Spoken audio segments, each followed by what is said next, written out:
손흥민 선수는 10일간의 공백기를 거쳐 팀에 복귀했습니다. 짧은 기간 동안 그는 눈에 띄게 달라진 모습을 보였으며 그의 복귀는 팀 전체에 큰 영향을 미쳤습니다. 클럽하우스에 들어서자마자 선수들은 그의 변화된 모습에 놀라움을 감추지 못했습니다. 익숙한 미소 대신 깊은 슬픔과 결의가 담긴 눈빛은 모두에게 무언가 큰 일이 있었음을 암시했습니다. 훈련장 한쪽에서 부안가 선수는 더 이상 내가 알던 소니가 아니다라는 말을 내뱉었고, 이를 들은 감독은 결국 고개를 숙이고 눈물을 흘렸습니다.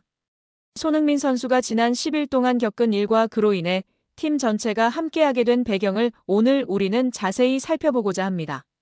손흥민 선수는 파라과이전 직후 팀 훈련에서 모습을 감췄습니다.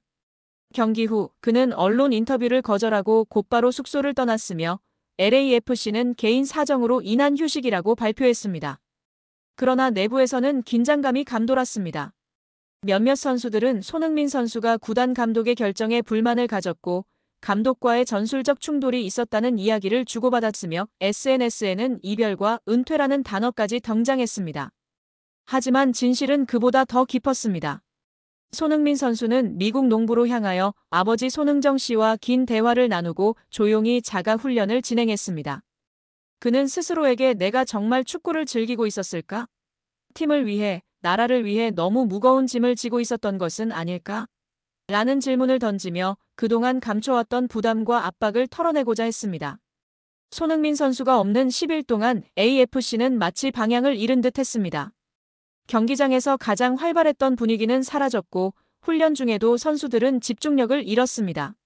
스티브 체룬돌로 감독은 기자 회견에서 그가 없는 LAFC는 단순히 전력이 약해진 것이 아닙니다. 팀의 심장이 빠져나간 느낌입니다. 라고 말했습니다. 그의 말처럼 AFC는 2경기 연속 무승부에 머물렀고 팬들 역시 불안감을 감추지 못했습니다. LA 지역의 스포츠 라디오에서는 손흥민 선수가 떠난 진짜 이유가 구단 내부 갈등 때문이라는 추측이 쏟아졌습니다. 팬들은 9번 앞에 브링선이 100이라는 현수막을 걸기까지 했습니다. 미국 스포츠 매체 ESPN은 손흥민의 부재는 단순한 휴식이 아니라 LFC의 리더십 구조를 재정립할 수 있는 결정적인 계기를 만들고 있다고 분석했습니다. 한국 언론 역시 연이어 보도를 내놓았습니다. 스포츠 서울은 손흥민은 미국 MLS에서도 여전히 국가대표의 책임감을 벗지 못하고 있다며 그가 떠난 10일은 오히려 그가 얼마나 팀 중심적이었는지를 보여주는 시간이었다고 평했습니다. 영국 매체 더 가디언은 한 문장으로 정리했습니다. 손흥민의 침묵은 어떤 발언보다도 더 큰 메시지를 전했다. 그리고 10일째 되는 날 새벽 구단은 공식 SNS를 통해 한 장의 사진을 올렸습니다. 손 이즈백. 짧은 문구 하나가 전 세계 축구 팬들의 타임라인을 뒤흔들었습니다. 그날 오후 손흥민은 구단 훈련장에 도착했습니다. 선수들은 모두 훈련을 멈추고 그를 맞이했습니다. 그는 말없이 고개를 숙였고 감독 체른돌로는 조용히 다가가 손을 내밀었습니다. 돌아와줘서 고맙다. 잠시의 침묵 끝에 손흥민이 대답했습니다. 이번엔 조금 다르게 해보겠습니다. 그의 목소리는 이전보다 단단했고 눈빛에는 결심이 담겨 있었습니다. 복귀 이후 손흥민은 전보다 훨씬 조용했지만 행동으로 모든 것을 보여주었습니다. 그는 가장 먼저 팀 미팅을 요청했습니다. 우리가 이기기 위해선 모두가 같은 방향을 봐야 합니다. 누가 골을 넣든 누가 스타가 되든 중요하지 않습니다. 그의 말에 선수들은 고개를 끄덕였고 분위기는 서서히 달라지기 시작했습니다. 부안가는 인터뷰에서 이렇게 말했습니다. 흥민형은 이제 다른 사람이에요. 예전엔 우리의 에이스였지만 지금은 우리의 버팀목이에요. 훈련 중에도 그는 후배들을 챙겼고 직접 경기 영상을 함께 보며 포지션 조정까지 도왔습니다. 감독은 미소 지으며 이렇게 말했습니다. 그는 선수지만 동시에 코치입니다. SNS에서는 손흥민의 복귀 영상이 폭발적인 반응을 얻었습니다. 트위터에서는 삽사인 손 이즈백 삽사인 엘커선 해시태그가 실시간 1위를 차지했습니다. 미국 팬들은 그가 단순한 선수 이상이며 리더십이 무엇인지 보여주는 사람이라며 찬사를 보냈고 한국 팬들은 이제야 진짜 손흥민이 돌아왔다며 감격의 메시지를 남겼습니다. 심지어 AFC 팬클럽은 손흥민을 위한 대형 현수막을 제작해 다음 홈 경기 때 경기장에 걸기로 했습니다. 복귀 첫 경기 후 기자회견이 끝나고 부안가가 기자들에게 조용히 말했습니다. 그는 더 이상 제가 알던 소니가 아닙니다. 이 말은 전 세계 언론에 인용되며 큰 화제를 모았습니다. 하지만 그 뜻은 부정적인 것이 아니었습니다. 그는 더 단단해졌습니다. 웃음 뒤에 감춰져 있던 무게를 이제는 받아들이고 있습니다. 그는 이제 진짜 리더입니다. 그 말이 전해지자 팬들은 모두 고개를 끄덕였습니다. 한편 손흥민의 AFC는 오는 19일 10시 미국 콜로라도주 커머스시티의 딕스 스포팅 구즈 파크에서 콜로라도 래피즈와 MLS 정규리그 최종전을 치릅니다. 최전방 공격을 책임지던 손흥민과 부안가의 흥부 듀오가 전열에서 빠진 사이 6연승이 끊긴 AFC로서는 남은 모든 힘을 쏟아부어야 할 경기입니다. LFC는 흥부 듀오가 A매치 기간 국가대표팀에 차출되었던 지난 13일 오스틴 FC와의 경기에서 우승 경쟁에서 멀어졌습니다. 정규리그 한 경기만 남겨놓은 가운데 서부 콘퍼런스 1위 승점 63인 화이트캡스와 격차가 승점 4로 벌어졌기 때문입니다. LAFC는 승점 59에 그쳐 서부 콘퍼런스 3위에 머무르고 있습니다. LAFC가 최종전에서 콜로라도를 꺾고 2위 샌디에이고 FC가 최종전에서 포틀랜드 팀버스를 상대로 패하거나 무승부를 거두는 경우 순위 역전에 성공할 수 있습니다. 손흥민은 지난 10일 브라질전, 14일 파라과이전 모두 주장 완장을 차고 선발 출전했습니다. 삼바 축구 브라질과의 경기에서는 자신의 137번째 A매치를 소화하며 한국 남자 선수 역대 최다 출전 단독 1위에 오르는 뜻깊은 기록을 작성하기도 했습니다.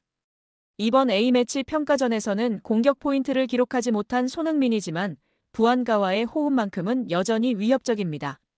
LAFC의 공격을 이끌어온 손흥민과 부안가는 최근 함께 출전한 6경기에서 17골을 합작했습니다. 손흥민이 7골, 부안가가 10골을 기록했습니다. MLS 사무국은 최종전 관전 포인트를 짚는 게시를 통해 AFC에서 부안가와 손흥민이 핵심적인 역할을 할 것으로 예상하며 두 선수가 MLS에서 가장 위협적인 공격 듀오로 자리매김했다고 소개했습니다. 눈물의 복귀와 깊은 침묵 속에서의 새로운 시작. 손흥민은 그 어느 때보다 단단해졌습니다. 그의 한마디 한마디는 이제 팀 전체를 움직이는 중심이 되었고 LAFC는 다시 하나로 뭉쳤습니다. 감독도 울었다는 그날의 이야기는 단순한 감동을 넘어 선수와 인간, 손흥민의 진심을 세상에 보여준 순간이었습니다. 부안가의 말처럼 그는 더 이상 예전의 손흥민이 아닙니다. 이제 그는 진정한 리더이자 전설로 거듭나고 있습니다. 손흥민 선수의 차기 감독으로 타타 헤라르도 마르티노 감독이 유력하게 거론되고 있습니다. 스티브 체룬돌로 감독과의 작별이 확정된 LAFC는 마르티노 감독과 함께 새로운 시대를 열 계획입니다. 골닷컴은 마르티노 감독이 LAFC와 구두 합의를 마쳤다. LAFC는 체룬돌로 감독의 후임으로 마르티노 감독을 선임하는 데 합의했다라고 보도했습니다. 현재 손흥민 선수를 지도하고 있는 체룬돌로 감독은 이번 시즌을 끝으로 LAFC를 떠납니다. LAFC는 지난 4월 체룬돌로 감독이 개인적인 이유로 2025 시즌까지만 팀을 지휘하게 되었다고 발표했습니다. 체룬돌로 감독은 가족과 더 많은 시간을 보내고 싶어하며 선수 시절 활약했던 독일로 돌아갈 예정입니다. 곧 손흥민 선수와 짧았던 인연을 끝낼 체룬돌로 감독은 손흥민 선수를 왼쪽 날개가 아닌 최전방 공격수로 활용하며 그의 득점력을 극대화했습니다. 그 결과 손흥민 선수는 LAFC 유니폼을 입고 9경기 8골 3도움을 기록 중이며 LAFC 또한 최근 5연승을 포함해 6승 2무 1패를 기록하며 막판 스퍼트를 내고 있습니다. 이제 체룬돌로 감독을 떠나보내는 LAFC는 차기 감독으로 타타라는 별명으로 유명한 아르헨티나 출신 마르티노 감독을 유력 후보로 고려하고 있습니다. 골닷컴은 아르헨티나 언론에 따르면 마르티노 감독은 이미 LAFC 구단 측에 손흥민 선수 영입 후 2~3명의 대형 선수 영입을 요청했다. 다만 LAFC 내부 소식통에 따르면 마르티노 감독 선임은 아직 시기상조이며 부임이 확정되지는 않았다. 최종 결정까지는 최대 2달이 남았다고 한다라고 전했습니다. 마르티노 감독은 미국 메이저리그 사커 MLS 경험이 풍부한 감독입니다. 그는 과거 FC 바르셀로나, 아르헨티나 대표팀 등에서 리오넬 메시를 비롯해 수많은 스타 플레이어와 함께했던 지도자입니다. 애틀랜타 유나이티드, 인터 마이애미에서 우승 트로피를 들어올리며 미국 무대에서도 족적을 남겼습니다. 마르티노 감독은 2024 시즌을 끝으로 인터 마이애미를 떠난 후 휴식을 취해왔습니다. 보타포구, 보카 주니어스 등 여러 팀의 제안을 받았으나 1년 가까이 새로운 팀을 찾지 않았습니다. LAFC의 제안을 수락한다면 1년 만에 현장으로 복귀하게 됩니다. 골닷컴은 마르티노 감독은 2023년 여름 인터 마이애미에 합류하여 2024년 서포터스 실드 우승을 이끌었고 팀을 2025 클럽 월드컵과 2023년 리그컵 와일드카드 진출로 이끌었습니다. 그는 67경기에서 38승 13무 16패를 기록했으며 인터 마이애미가 스타 선수들로 구성된 클럽으로 성장하는 데 큰 역할을 했습니다. 라고 설명했습니다. 많은 전문가들은 마르티노 감독님의 공격적인 전술 지향점은 손흥민 선수의 뛰어난 득점력을 더욱 폭발시킬 수 있는 환경을 제공할 것입니다. 특히 공간 침투와 마무리 능력은 감독님의 전술에서 핵심적인 역할을 할 수 있다고 기대하고 있습니다. 또한 손흥민 선수는 원래 왼쪽 날개 포지션에서 전 세계적인 활약을 펼쳤습니다. 마르티노 감독님이 손흥민 선수를 최전방에 계속 기용할지 아니면 본래 포지션인 측면으로 돌릴지에 따라 전술적인 역할이 달라질 수 있지만 손흥민 선수는 어떤 위치에서도 위협적인 모습을 보여줄 수 있는 다재다능함을 갖추고 있기 때문에 궁합이 잘 맞을 것으로 예상받고 있습니다. 또한 마르티노 감독의 강한 전방 압박 전술은 손흥민 선수의 넓은 활동량과 수비 가담 능력을 효과적으로 활용할 수 있습니다. 또한 메시 선수를 성공적으로 지도했던 경험을 바탕으로 손흥민 선수에게 최적화된 역할을 부여하고 팀의 공격 흐름에 자연스럽게 녹여내는 데 능숙할 것으로 기대를 받고 있는 상황입니다.